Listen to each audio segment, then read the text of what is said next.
Hi friends, இன்னைக்கு நம்ம இன்ஸ்டே கிச்சனில் ரொம்ப சத்தான ஹெல்த்தியான கோதுமை கஞ்சி தான் எப்படி செய்யலாம்னு பார்க்கலாம். வாங்க செய்யலாம். நான் முதல்ல ஒரு 5 டம்ளர் தண்ணி எடுத்து கொதிக்க வச்சுக்கிறேன்.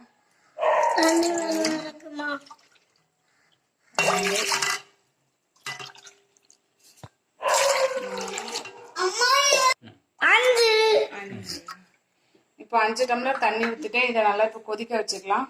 ஒரு பிஞ்ச் அளவு உப்பு போட்டு நான் கொதிக்க வச்சுக்கிறேன். லைட்டா ஒரே ஒரு பிஞ்ச் அளவு உப்பு போட்டு கொதிக்க வச்சுக்கிறேன். இந்த ஸ்பூன் அளவுக்கு 4 ஸ்பூன் கோதுமை மாவு எடுத்துருக்கிறேன். இதுல இருந்து 4ல இருந்து 5 பேர் நல்லா தாராளமா கஞ்சி சாப்பிடலாம். இப்போ நான் இதுல வந்து நல்லா நிறைய தண்ணி விட்டு நல்லா கட்டி இல்லாம கலந்துக்கணும்.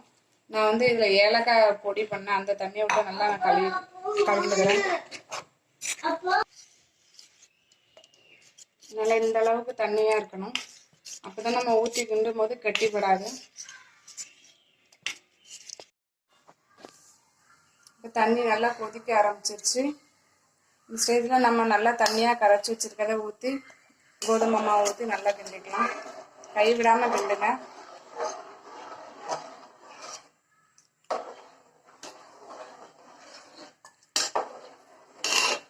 ஒரு 10-15 நிமிஷம் ஆகும். அது வரைக்கும் நல்லா கிண்டிக்கோங்க.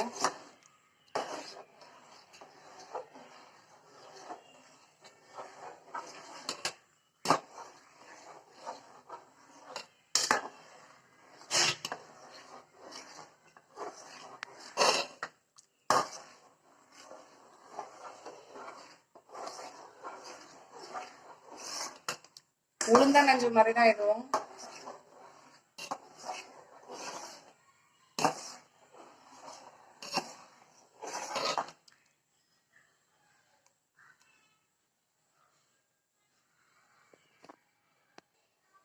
இப்போ கோதுமை அப்படியே லைட்டாக கொதிக்க ஆரம்பிச்சிருச்சு.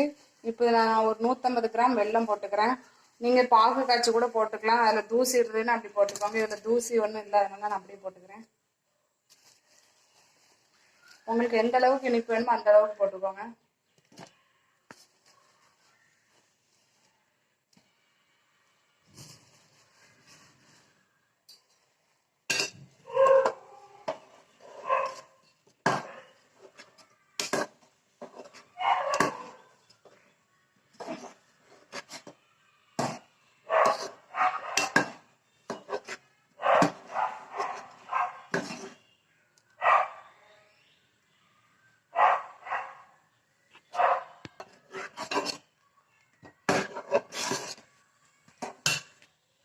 இனிப்பு கொஞ்சம் கம்மியா இருக்கு, நான் கூட கொஞ்சம் வெல்லம் போட்டுக்கிறேன்.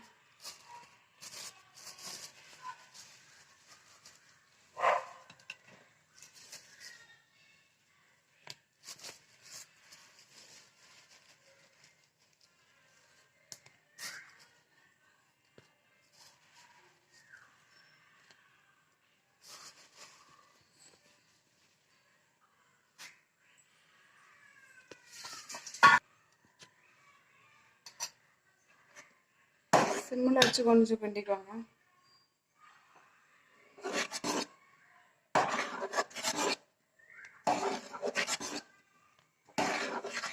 நான் வாசனைக்காக ஒரு 1/2 ஸ்பூன் ஏலக்காய் தூள் போட்டுக்கிறேன்.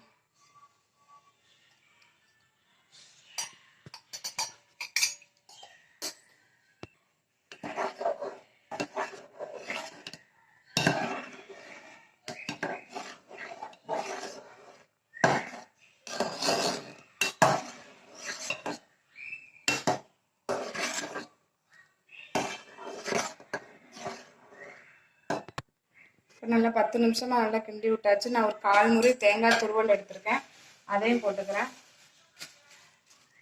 இது ஒரு 4ல இருந்து 5 ஸ்பூன் வரைக்கும் இருக்கும். நீங்க கட் பண்ணியும் போட்டுக்கலாம்.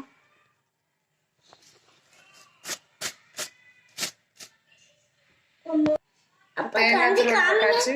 ஒரு லைட்டா ஒரு கொதி வரட்டும்.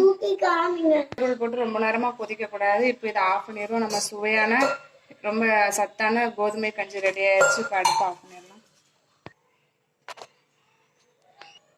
இப்போ நம்ம சுவையான ரொம்ப சத்தான கோதுமை கஞ்சி ரெடி ஆயிடுச்சு. இந்த அளவுக்கு தண்ணிக்கு போதும். நேராக அது கெட்டியாகவும் ஆற. இப்போ இது ரொம்ப ஈஸியாகவும் நம்ம செஞ்சாச்சு. இந்த வீடு சாயங்கால டைம் சாப்பிட்றதுக்கு ரொம்ப நல்லா இருக்கும். இந்த வீடியோ உங்களுக்கு பிடிச்சிருந்தா லைக் பண்ணுங்க, கமெண்ட் பண்ணுங்க, ஷேர் பண்ணுங்க, மறக்காம சப்ஸ்கிரைப் பண்ணுங்க. தேங்க்யூ.